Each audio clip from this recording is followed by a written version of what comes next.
qui a voulu nous faire partager un événement important et particulièrement symbolique à ses yeux. Mais d'abord, ouvrons la première partie de notre émission des fêtes passifestives. Valérie, bonjour. Bonjour. Votre histoire, Valérie, remonte à Noël dernier. Qu'aviez-vous prévu cette année-là pour le réveillon du 24? Eh bien, un réveillon avec mes enfants, mon compagnon, chez moi. Sauf que ça s'est pas du tout passé comme ça et qu'on a eu une grosse catastrophe ce soir-là. Voilà. Alors, comment avait commencé cette journée? J'avais fini de travailler vers 12h. J'ai fait mes courses l'après-midi. J'ai fait mes achats de Noël. Voilà, tout pour préparer le repas du réveillon. Qu'est-ce qu'il y avait au menu? Je me rappelle plus. Je me rappelle plus du tout. Des petits fours, ça je m'en souviens. Et après, non, franchement, je me rappelle absolument plus parce que la suite du réveillon a tout effacé.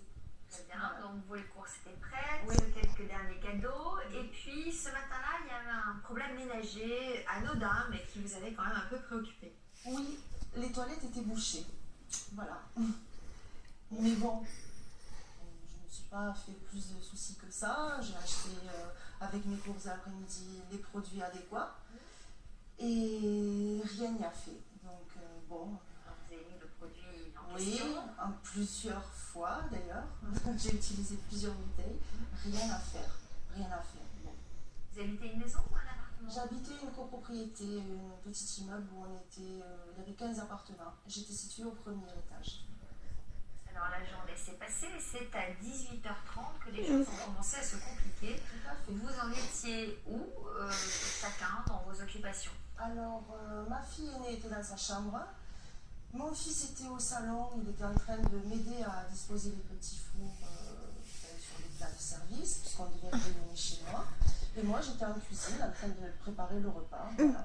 Tout simplement. Alors, pour nous raconter la suite des événements, on va accueillir sans plus attendre 3 enfants, Fanny, Marion et Bastien.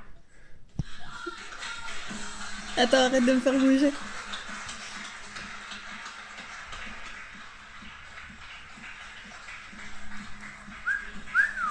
Ouais, j'avoue.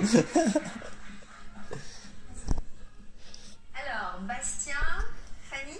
Non, Marion. Fanny et Marion. Très bien, on va commencer avec vous, Bastien. Vas-y, tiens-le un peu, c'est chiant. Tiens-le, moi je peux pas le tenir. En fait, j'avais entendu du bruit dans les toilettes et je voulais aller voir ce qui se passait. Tu le fais exprès là. J'ai ouvert la porte, j'ai vu ce volcan d'eau. C'était quand même impressionnant. Et alors je suis allé voir ma mère, je lui ai dit maman, t'as les toilettes qui débordent.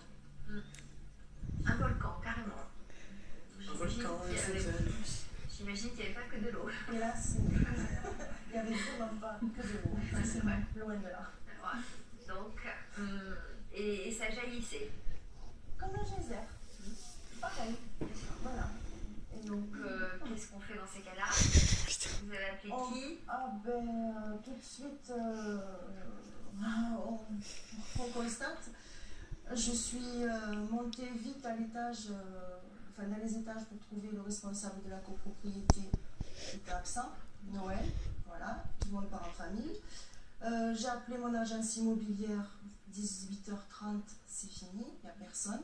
Donc là, j'ai appelé un plombier et quand j'ai appelé du plombier, en faisant notre possible, enfin mon possible. De toute façon, on ne peut rien faire, rien du tout. Voilà. Donc, j'ai enfilé des bottes, j'ai pris une pelle avec un long manche, un sac poubelle, puis on ne peut rien faire. Ça ne sert à rien du tout. Rien. Donc vous avez ramassé au fur et à mesure tout ce qui sortait? Ah, j'ai pas pu. C'était trop important, le flot. C'était trop important, c'est inimaginable. Donc rapidement, il y en a eu partout dans l'appartement. Tout à fait. Fanny, par exemple, vous vous trouviez dans votre chambre qui se situe juste en face des toilettes. Quel a été votre premier réflexe? Donc moi j'ai vu tout ce qui s'est passé, donc je l'ai vu en direct. Premier réflexe, j'ai sauté de mon lit, j'ai couru vers la porte, je l'ai fermée. Ouais. Donc j'ai mis une serviette de bain sous la porte. Seulement elle s'est vite retrouvée complètement mouillée, mais super rapidement. Donc j'en ai pris 2 autres. Vite complètement mouillé. Voilà, c'est ça, Attention. pour pas que ça rentre dans ma chambre. Et donc Qu'est-ce qu'il y a? là j'ai mis toutes les affaires sur mon lit. T'as envie de dire quelque chose, mon chéri? Je devais partir en voyage quelques jours après. J'ai pris mon sac et je suis sortie par la fenêtre. C'est sympa. Vous n'avez pas cherché à aider qui que ce soit, vous avez sauvé votre peau. Je me suis bien aidée, je pense. Je pense à moi. Je préserve mes affaires. Et vous, Marion? J'aime bien la caméra, ma chérie. Moi, déjà, je n'étais pas chez moi. Et quand je suis rentrée, j'ai vu ma mère avec des potes qui Parce que... Tiens la caméra. Mais j'arrive pas. T'arrives pas? Pourquoi? T'arrives pas à quoi? Arrête. Arrête quoi? Arrête. Les films. Donc vous n'êtes pas rentrée du tout? Vous êtes ressortie? Non, en fait, si. De toute façon, je pouvais pas rentrer dans le couloir. C'était impossible, quoi. Sans les bottes, sans rien. Non. Donc, Là, devant...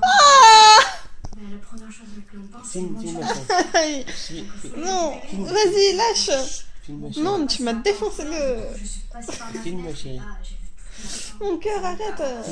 Filme, Mais, sinon j'arrête putain. de Filme, attends.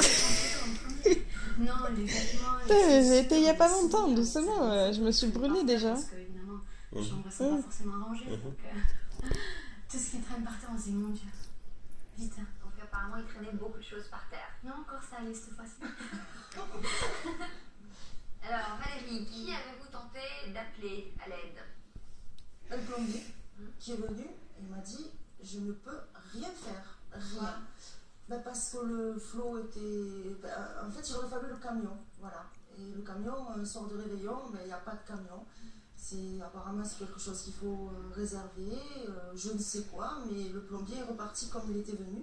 J'ai appelé mon compagnon, il est venu, il m'a dit qu'est-ce qu'on fait? Je dis je sais La caméra, je sais monsieur. pas. Et pas les pompiers? Pompier ne veut pas dire plombier. Non, pas les pompiers. Non, ça sert à rien. Ça sert à rien dans ces cas-là. Donc alors, qu'est-ce que vous avez fait? Eh bien, j'ai pris le repas. Les enfants m'ont aidé, on a pris les cadeaux et on s'est sauvés. Vous nous raconterez tout à l'heure la suite de ce 24 décembre rocambolesque. Mais d'abord, on va saluer Yvonne. Je peux mettre pause là. Non. On s'en fout des autres. Non, mais oui, on parle les deux. J'ai quand même du mal à voir sur quoi vous allez réagir. Oui. Là-dessus, là, tout de Eh bien, suite, vous avez une surprise, Ah bon? parce que si cette émission est sympathique, elle peut être aussi thérapeutique. Pourquoi? Parce que quand on vit un tel événement à Noël, il est aussi chargé de symboles, chargé Je m'en autant fais mal en d'attentes, face. eh bien, on Tu sais que c'est est enregistré, parfois là. complètement perturbé et désemparé face à ce qui vous arrive. Et T'as le dit quoi, danger, ma chérie? Rien. l'émotion est forte, c'est que le souvenir s'incruste. Plus l'émotion est forte, plus le souvenir persiste, et les autres Noëls, vous aurez le syndrome de la date anniversaire. Le souvenir et les odeurs.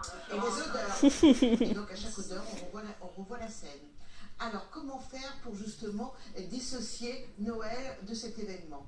Eh bien, il faut tout simplement revisiter l'événement, ce que vous êtes en train de faire aujourd'hui, tout dans un endroit sécurisant. C'est le cas aujourd'hui. Donc c'est thérapeutique. À partir d'aujourd'hui, votre passage à la télévision, votre passage dans toute une histoire effacera le souvenir douloureux de cet événement Non, mais à parce Noël. qu'on s'amuse comme ça, mais ça a été vraiment un vrai traumatisme pour vous. Vous avez même été suivi par une cellule psychologique. C'est vrai. On a dû partir un mois de notre maison. Pendant un mois, on n'a pas pu rentrer chez nous. Ouais. Oui, ça peut être, justement, ça peut être banalisé par, aujourd'hui on banalise, mais ça s'appelle un microtraumatisme. Et le microtraumatisme, pour s'en alléger, eh bien, il faut le revisiter pour que ça ne perdure pas dans le temps et pour que le souvenir s'estompe. C'est ce que vous faites aujourd'hui. T'as envie de gémir? Sandrine. Bonjour Sandrine. Alors, c'est ici une histoire étonnante que vous allez nous raconter, mais dans un tout autre genre. L'année dernière, à la même heure, comment vous portiez-vous? L'année dernière, à la même heure, j'étais enceinte de 8 mois. Tu peux mettre en pause si tu veux.